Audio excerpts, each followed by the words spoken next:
Ça s'intitule « Pauvre Québec ». Beaucoup de voix ont chanté le pays à naître.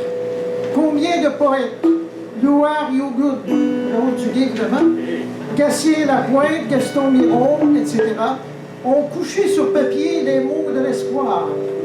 La fleur de lys glisse et on laisse poireauter le pays en attente. En marche vers son destin, le pays espéré, puis trahi par ses propres enfants, est en latence. Hiver constitutionnel, en attendant la neige, ensevelis sous la neige fédérale, les Québécois au teint blême voient leurs rêves fondre au soleil. Destin blême, pauvre Québec, t'es né pour un petit peigne, tu te fais décoiffer. La liberté, tu l'as seulement frisée. Liberté à faire et non à friser.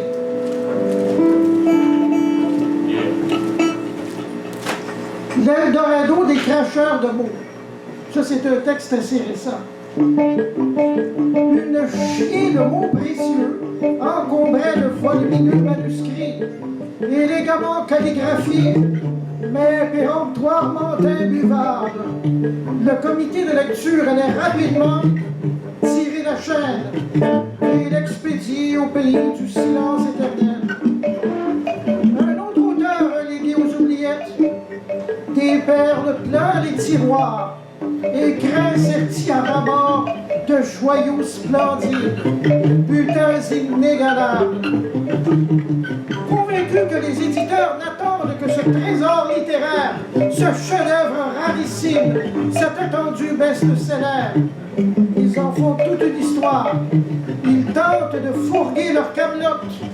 En quête d'un éditeur, ils sont prêts à cracher le morceau, prêts à pisser jusqu'à 2000 $ pour voir leur œuvre avec un gros diffusé. Arnaqués de la tête aux ischions, ils iront en Europe publier leurs manuscrits. Mais tout le monde sait que tenir son livre en main est un indicible plaisir. Le vendre est moins réjouissant. Et j'en connais quelque chose parce que j'en ai plusieurs à vendre. Une fois la famille et l'entourage enquiquinés, que faire de cette montagne de papier? Ils entasseront par centaines leurs merveilles dans un coin de la maison.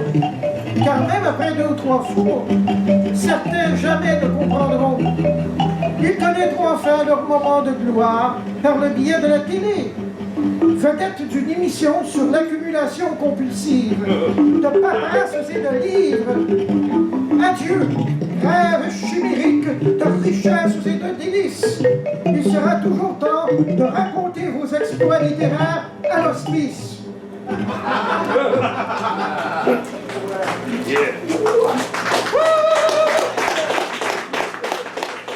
On demeure dans le thème nationaliste.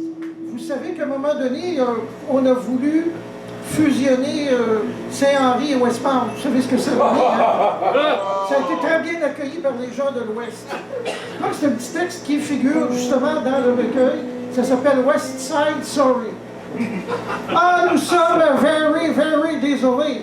Mais nous ne pouvons laisser des citoyens qui parlent une langue ancienne et qui ne comprennent pas l'anglais s'établir sur notre territoire. Ici, c'est le parti ouest de Montréal. Allez suivre un cours de langue anglaise pour vous internationaliser. C'est le 21e siècle. Molière is fucking dead. Il est enterré depuis très longtemps. Oh, please speak white, speak business.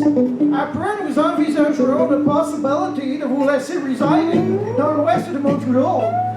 Don't forget, you Frenchies, vous avez tout l'est de vous. Nous sommes ouverts, nous sommes large. Mais ici, c'est no way. Ici, c'est West Side. Sorry.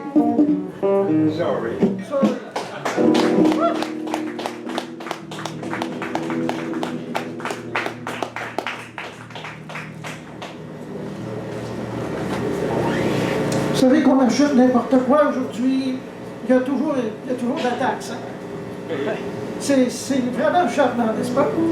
Peu importe ce qu'on fasse, on en reçoit toujours une en pleine face.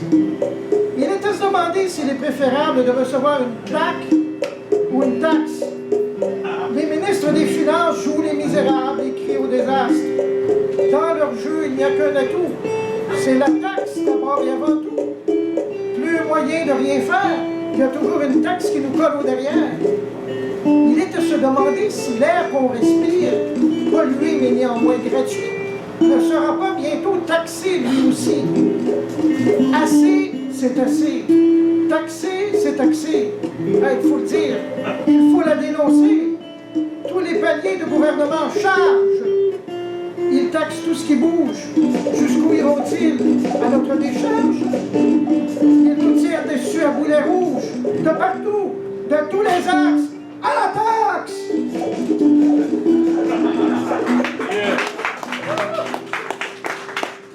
Et un petit texte pour terminer, parce qu'il est déjà tard.